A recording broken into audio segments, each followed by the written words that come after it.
Well, Andrew Asamoah is a senior researcher with the Institute for Security Studies in Pretoria, and he's on the line now. Good afternoon, Andrew, and thank you for your time on the news desk.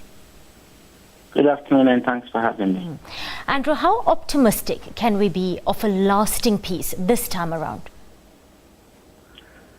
It's quite difficult. I think a number of people who look at the situation share the sentiments of Ban Ki-moon, because if you look at two variables, one is the outstanding issues that are remaining. A number of contentious issues still remain to be addressed.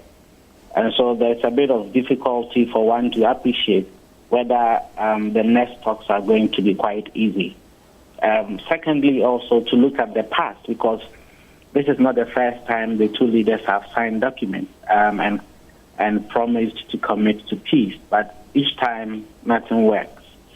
So if you look at the past and look at the outstanding issues, I think that one needs to be cautiously optimistic, even though we need to make some room for optimism, because all of these are contributing in a way, in diverse ways, to incremental gains towards peace in South Sudan. But I think that we are so far away from where we need to be in terms of bringing peace to South Sudan.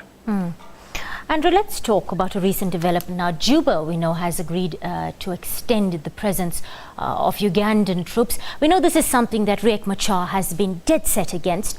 To what extent does this put a damper now on an already fragile agreement?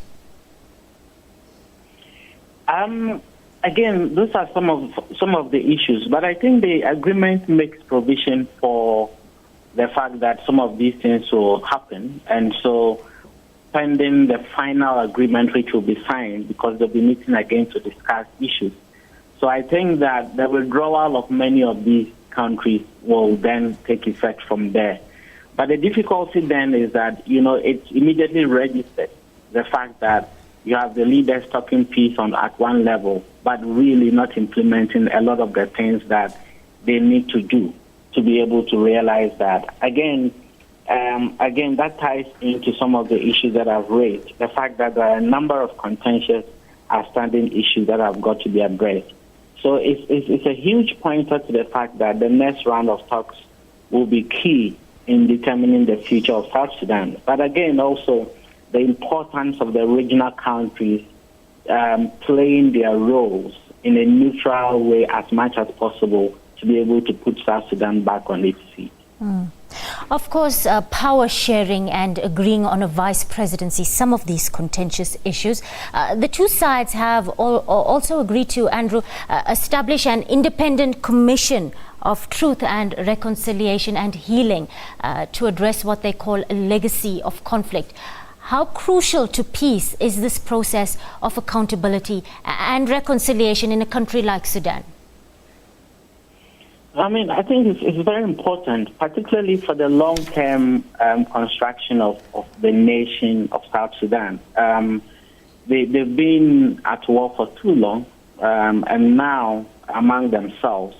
So the very basics of nation building and the construction of the sense of belongingness for the different people of South Sudan into one people is something really fractured. So it's important, first, for us to acknowledge that accepting that needs to be done is really important.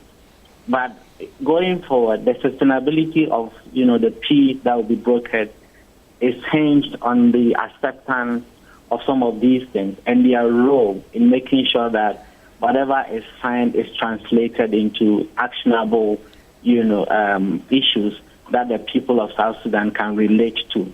So it's a very important inclusion. We just hope that these things do not remain on paper, but that they will be able to get established and get into action. Andrew Asamoah, senior researcher with the Institute of Security Studies, thank you for your time on the SABC News.